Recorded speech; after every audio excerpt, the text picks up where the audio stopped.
Akma by Cinder Gallagher. Death bloomed in the small village of Jizang. The dirt roads, once bustling with the rhythm of daily life, now lay eerily quiet beneath the weight of a mysterious plague. As Sojin stepped out of his modest dwelling, the air hung heavy around him. The normally vibrant village seemed to have held its breath, as if fearing the very exhale might carry the invisible sickness. Determined to carry on with his responsibilities, Sojin tightened the straps of his worn leather sandals and shouldered his equipment. The first rays of dawn painted the mountainous horizon with hues of gold, casting a bittersweet glow upon the village.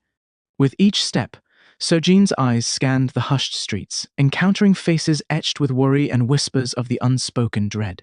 The familiar path to the red seed garlic farm, once a comforting journey through fields bursting with vitality, now felt like a trek through shadows. The early summer air, usually invigorating, now carried a tinge of uncertainty. Cautiously, Sojin navigated the narrow pathways, his heart heavy with concern for his fellow villagers. Before the plague, Jizang was a picturesque and close-knit community, nestled within the cradle of rolling mountains, its charm accentuated by the natural beauty that surrounded it. The air was crisp, carrying with it the fragrance of the earth and the subtle whispers of the wind through the mountainous terrain. The village, though small, pulsed with life and tradition. Amidst the emerald fields and terraced slopes, Jisung's main square served as the heart of the village. There, a simple well quenched the thirst of both villagers and livestock, and an ancient weathered tree stood as a witness to the passage of time. It was harvest season. Sojin went straight to tending the crops, not needing to bother checking in with Hunabonim. The farmer would know he was there, for Sojin had never gave him a reason to have any doubts over his work attendance. Though, with how sick the villagers were getting, Sojin figured it wouldn't hurt to check in to at least let the farmer know that he was in good health. He made a mental note to check in before the end of the day. As the day unfolded, Sojin diligently tended to the garlic fields. As the sun began its descent behind the mountains, casting a golden glow across the landscape, Sojin decided it was time to check in with the farmer. Dusting himself off, he made his way toward Hoon's dwelling. Upon reaching the farmer's house, Sojin gently slid the door open. Stepping inside, he found the farmer sitting at a small tea table, his back turned to the entrance. The flickering candlelight danced on the walls, casting elongated shadows. Sojin, mindful of the solemnity within, approached with a respectful bow. "Abonim," he greeted, his voice a gentle blend of familiarity and deference. "I wanted to assure you that I am in good health. The fields have been tended to, but with the village facing such challenging times, I thought it best to check in." As Hoon turned to acknowledge Sojin's presence, a sight unfolded that struck a chord of concern within him. Purple bags hung heavily under Hoon's tired eyes, and a scowl marred the once stoic face of the farmer. The normally robust complexion now appeared pale, marked by unsettling red splotches. Unconsciously, Sojin pulled away. It was then that Sojin's gaze fell upon the small blade clutched in Hoon's hand. The revelation sent a shiver down his spine, the gravity of the situation becoming painfully clear. "Thank you for your effort, but it seems my days are numbered," Hoon spoke with a tone of fatal determination. "I don't want to succumb to this disease like the rest of the village." Sojin's stomach sank to his feet. Hoon Abonim was sick? The realization struck like an arrow, piercing the facade of invulnerability that surrounded the farmer. Hoon Abonim, as solid as the elder tree in the village square, now stood vulnerable. A moment of stunned silence lingered between them as Sojin grappled with the weight of the revelation. Gathering his resolve, he took a tentative step forward, concern etched deeply into his features. "Abanim, we can find a way to help you. There must be something, a remedy, a healer, anything," Sojin pleaded, his voice carrying the weight of desperation. "Jisung needs you, and I won't stand idly by as you succumb to this disease." Hoon, however, remained steadfast, his eyes reflecting both resignation and defiance. "Sojin, this plague has its grasp on me. There's no escaping its clutches," he asserted with a resolute tone, the small blade still tightly held in his grip. Undeterred, Sojin's desperation transformed into determined action. Without a second thought, he lunged forward, his hands moving with a speed fueled by fear. In a tense struggle, Sojin grappled with Hoon, their bodies tangled. The blade gleamed ominously in the dim candlelight as the two wrestled, shadows dancing around them. In a final surge of strength, Sojin managed to pry the blade from Hoon's grasp, the small weapon clattering to the floor.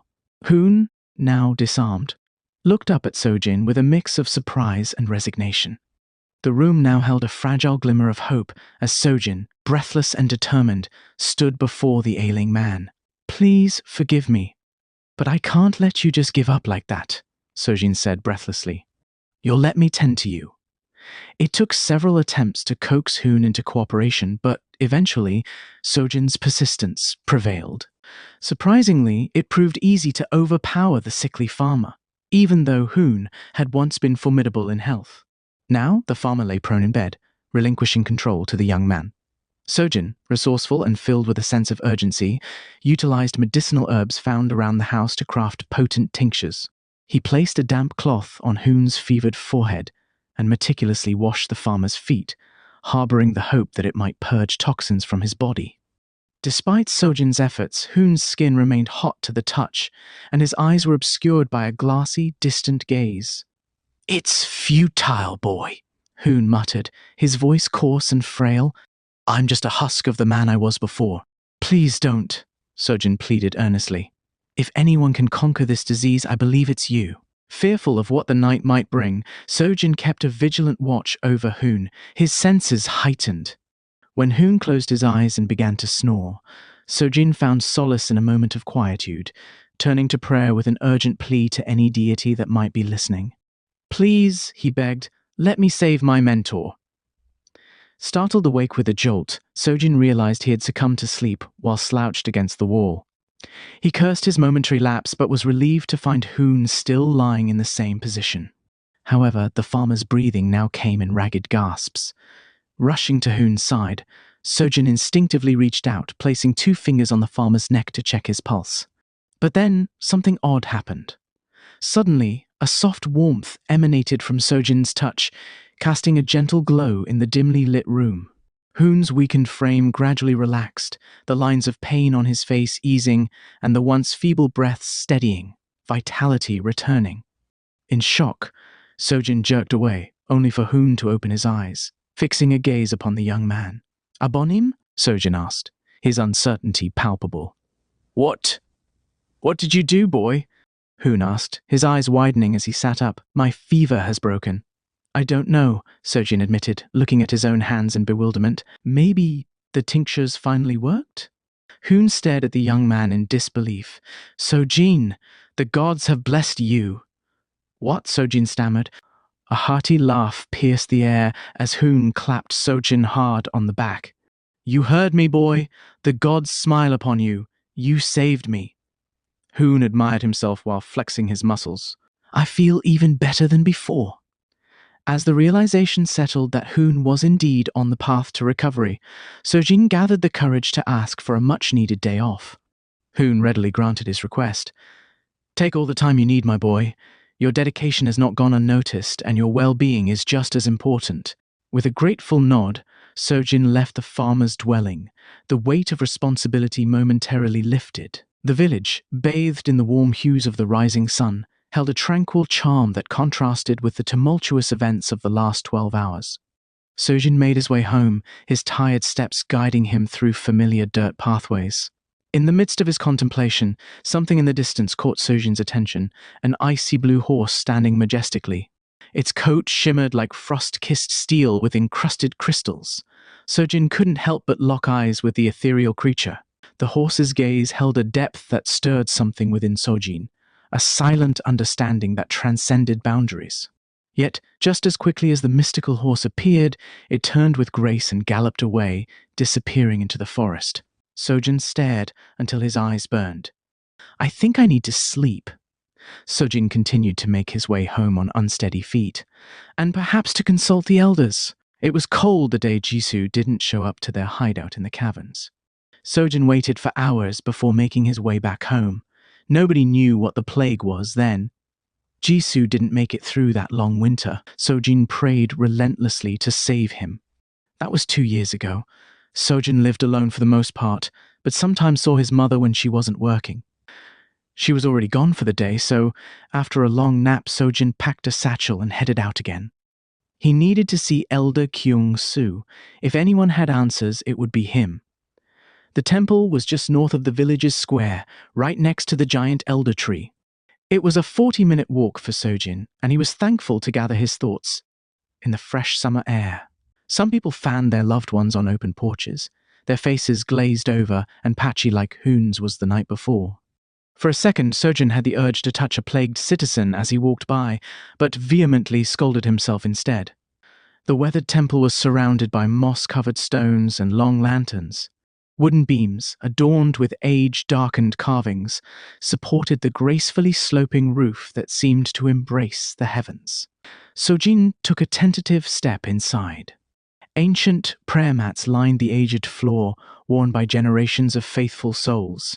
The air was thick with the scent of incense weaving a tapestry of fragrance.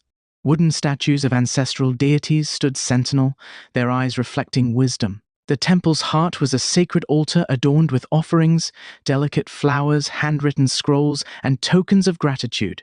The flickering candlelight painted a dance of shadows on the time-worn walls. Sojin found a shrine maiden and asked to see Elder Kyung-soo. The maiden led him to a small tea room through a sliding door. Sojin waited for what felt like hours, but perhaps his nerves were just playing tricks on him. He was served tea, but he didn't drink it, lest it be rude to not wait for the elder. The tea was long cold by the time a woman entered the room. She wore red and white robes. Her long black hair was adorned with ornamental pins. She barely acknowledged him as she spoke. "I am Elder Kyung-soo's assistant. How can I help you?" Sojin pressed his forehead to the floor in the most humble bow he could muster. "Forgive me, miss, but it's most important that I speak with the elder." "I'm afraid he's out on business," she replied. Her voice felt like a bite. She sat opposite of Sojin. "My name is Airi. Again, how can I help you?" Her gaze was so sharp that Sojin had to avert his eyes. Suddenly feeling a bit silly, he answered, "I think I can heal the sick with my bare hands." He lifted his hands to show her, but immediately regretted it. "Excuse me?" Airi didn't look the least bit amused. "Something happened last night," Sojin stammered, trying to get all the words out at once. "My boss was sick, plagued, and I touched him, and he is better now." Airi looked mortified. "Please believe me, you can ask him yourself, the garlic farmer." "Enough." Airi waved her hand. "Not another word." Sojin puffed out his cheeks before whispering, "There's more." She stared daggers into him, but he continued. "After I healed him, I saw a blue horse covered in jewels just standing and looking at me." Airi folded her arms and assessed him. "Are you daft?" "What? No." "Sick in the head? No. I'm going to take over the Red Seed Garlic Farm one day." Airi cradled her chin with her thumb and forefinger, still studying Sojin. "I believe that you believe what you are saying." Sojin's jaw went slack. "Please, I beg for spiritual guidance." He pressed his forehead on the floor once more. "I need to know what's happening to me." "Then come back tonight when the sun sets," Airi said with a curt nod. "I'll bring Kyung-soo and a plagued citizen. You can show us in person, but I pray for your sake you're not wasting our time." Sojin wished he didn't eat dinner that evening. His stomach churned with nerves, threatening to send the food back up. He didn't consider failure to prove his newfound ability until this very moment. Airi and Kyung-soo stared at the young man unwaveringly. A plagued girl lied before them. Her skin had the familiar red splotches, while dark circles framed her eyes. She gasped for air every couple of seconds, as if her lungs were clamping shut. She wheezed and shivered. Sojin tried to focus on the girl, ignoring the elder's hard stare. "Everything's going to be okay," he tried to soothe her, though he wasn't sure if she could register anything at this point. He took a deep breath in and held it for a moment. With the exhale, he lifted his hand to touch the girl's neck with 2 fingers, just like he did to the farmer. A soft warmth? Nothing. A gentle glow? Again, nothing. Sojin's heart began to hammer against his ribs. The girl coughed and sucked in another ragged breath. Sojin didn't dare look at his elders. "Please," he begged again. "Please let me heal this child." And with that, Sojin bowed his head and envisioned that ethereal steed. His arm tingled, then warmth bloomed from his fingers and against the girl's neck. A dim green light accompanied the wave. Eri gasped, but Kyung-soo remained silently watching. The girl's pained face relaxed as the red splotches began evaporating from her skin. Sojin watched through held breath. It was actually working. He did it again. Sojin's mind drifted to his old friend momentarily. If only he had this ability when Jisoo was still alive. He quickly pushed the thought aside. No time for that. "My boy," Elder Kyung-soo finally spoke, his voice as delicate as worn parchment. "You've been touched by the Chiusin, the healing spirit of the gods." Sojin couldn't help but smile, though Kyung-soo looked pained. "Then what's wrong?" Sojin asked. "I'm afraid such a strong display from the deities will attract the ill intent of the Akma." "Akma, devils. Are you sure? We could just be blessed." Sojin ventured, although he knew he had no idea what he was talking about. The elder stroked his long beard. "Perhaps. You will sleep here tonight so we can keep an eye on you, just in case. You will perform this task again in the presence of the council." And with that, Kyung-soo stood and left the room. The little girl was sitting up looking between Sojin and Airei, utterly confused. Airei scooped the girl and soothed her. "Let's get you back to your father. He's worried sick." "But not as sick as you were, though." Airei winked at the girl before turning to Sojin. "I'll be back in an hour. If you need anything, just let me know." And with that, Sojin was alone in that old temple.